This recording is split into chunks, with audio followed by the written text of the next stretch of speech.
মৌলানা Jalaluddin Rumi একবার বনের মধ্যে দিয়ে হেঁটে যাচ্ছিলেন। যাওয়ার সময় একটা বড় গাঢ় কালো তিতির পাখি ধরে ফেললেন।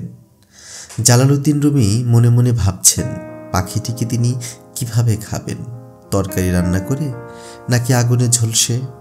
হঠাৎ পাখিটি বলে ওঠে, হে মৌলানা রুমি, তুমি তোমার এই জীবনে এত গোস্ত খেয়েছ, অথচ তোমার আমিষের আকুতি এখনো শেষ হলো না। তুমি যদি আমাকে মুক্ত করে দাও, আমি তোমাকে মূল্যবান 3টি পরামর্শ দেব, যা আগামী দিনে তোমার জীবনকে অনেক বেশি সন্তোষ আর শান্তিতে ভরে দেবে। মৌলানা রুমি কিছুটা বিচলিত হয়ে পাখিটিকে বললেন, আমার হাতে বসেই প্রথম পরামর্শটি দাও না।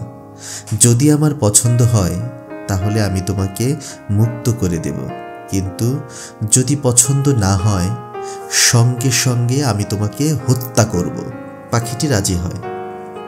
প্রথম পরামর্শটি ছিল ঠিক এরকম, হে মৌলানা রুমি, তুমি সবসময় তোমার বন্ধুদের উদ্ভট সব আলোচনায় বিচলিত হয়ে পড়ো।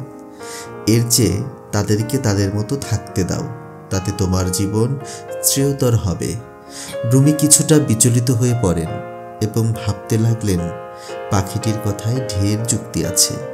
সুতরাং দ্বিতীয় পরামর্শ দেওয়ার জন্য পাখিটিকে অনুরোধ করলেন। পাখিটি মৌলানা রুমিকে বলল, চুক্তি অনুযায়ী আমাকে তোমার এখন ছেড়ে দেওয়ার কথা, তুমি আমায় এখন ছেড়ে দাও। তুমি যদি আমায় এখন ছেড়ে দাও তাহলে আমি গাছের ডালে বসে তোমাকে দ্বিতীয় পরামর্শটি দিতে পারি। মৌলানা রুমি কিংকর্তব্য বিমূঢ় হয়ে পাখিটিকে ছেড়ে দিলেন। অমনি পাখিটি উড়ে গাছের ডালে বসলেন।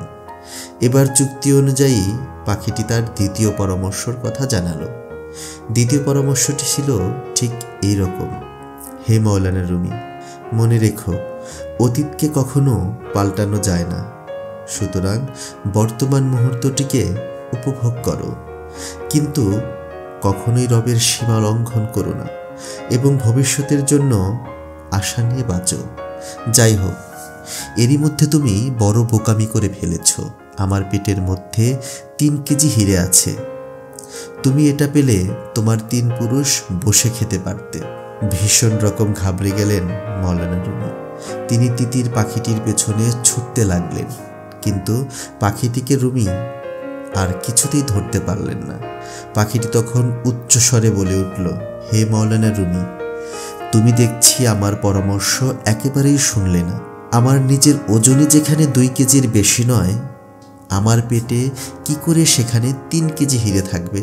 তুমি দেখছি এখনো উদ্ভট আর বোধহীন কথায় প্রতিক্রিয়া দেখাচ্ছ। দ্বিতীয়ত, আমি এরই মাঝে তোমাকে ছেড়ে গেছি। তোমার জীবনে আমি এখন অতীতের বিষয়। পুরোপুরি স্তম্ভিত হয়ে মৌলানা রুমি তৃতীয় পরামর্শের জন্য করজোরে অনুরোধ করলেন। তৃতীয় পরামর্শটি ছিল এরকম, হে মৌলানা রুমি, শোনো, সবাইকে উপদেশ দিতে যেও না, শুধু তাদেরকেই উপদেশ দাও যারা এটা শুনবে, মানবে এবং এই অনুযায়ী তাদের জীবন পরিচালনা করবে। মনে রেখো, কিছু কাপড় এত জীর্ণ হয়ে যায় যার কখনোই সেলাই করা যায় না।